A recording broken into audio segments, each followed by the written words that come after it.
History often celebrates generals, presidents, and conquerors, but some of the greatest heroes were never meant to be known. Sir Nicholas Winton was one of them. In 1938, Europe was unraveling. Nazi Germany had already annexed Austria, and Adolf Hitler's ambitions were clear. Anti-Semitic laws were spreading, violence was increasing, and Jewish families across Central Europe were beginning to understand a terrifying truth: no one was coming to save them. Nicholas Winton was 29 years old at the time. He was a British stockbroker living an ordinary life in London. He had no military training, no political authority, and no connections to power. He had planned a ski holiday. Instead, a phone call changed everything.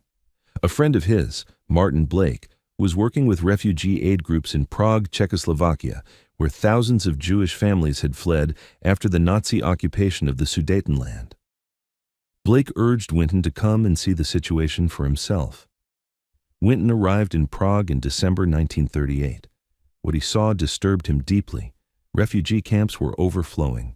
Families lived in cramped conditions, often without adequate food, heat, or medical care. Parents stood in endless lines hoping for visas that never came. Most countries had already shut their borders.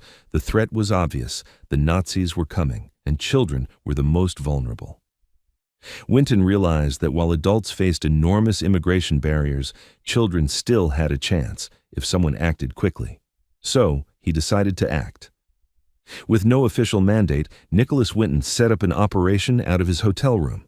He placed advertisements in newspapers, asking British families if they would be willing to take in refugee children. He contacted officials, charities, and anyone who might help. He compiled lists, gathered documents, and worked day and night.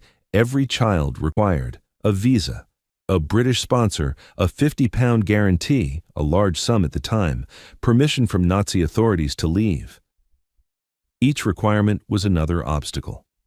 Winton faced bureaucracy, skepticism, and outright resistance. Some officials dismissed him, others told him it couldn't be done, but he refused to stop. Parents came to him desperate. They placed photographs of their children on his desk. They begged him to take them. They knew that sending their child away might mean never seeing them again, but keeping them meant almost certain death. Winton later said this was the hardest part. Between March and August 1939, Nicholas Winton successfully organized 8 trains that carried 669 children from Prague to Britain. The children traveled by rail through Nazi-controlled territory, wearing identification tags around their necks and carrying small suitcases with their belongings. Most had to leave behind their parents, their siblings, their language, their homeland. Many never saw their families again. The last train was scheduled to leave on September 1, 1939. It never departed. That morning, Germany invaded Poland. World War II began. Borders were sealed. All remaining transports were canceled. The children who were meant to be on that final train were later deported to concentration camps. Few survived. After the war, Nicholas Winton returned to a quiet life. He married, had children, and worked in various humanitarian roles. But he never spoke publicly about what he had done. Not to friends, not to colleagues, not even to his wife. For nearly 5 decades, his actions remained completely unknown. Then, in 1988, his wife Grete was cleaning their attic when she discovered an old scrapbook. Inside were photographs of children, lists of names, dates, and transport records.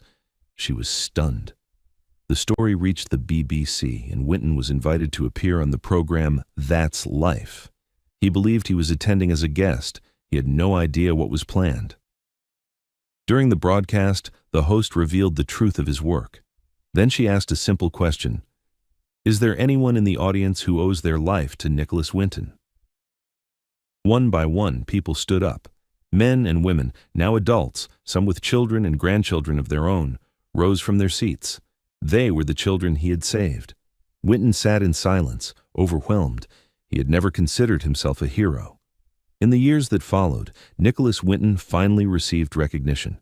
He was knighted by Queen Elizabeth II in 2003. He received honors across Europe, including from the Czech Republic, but he remained humble to the end.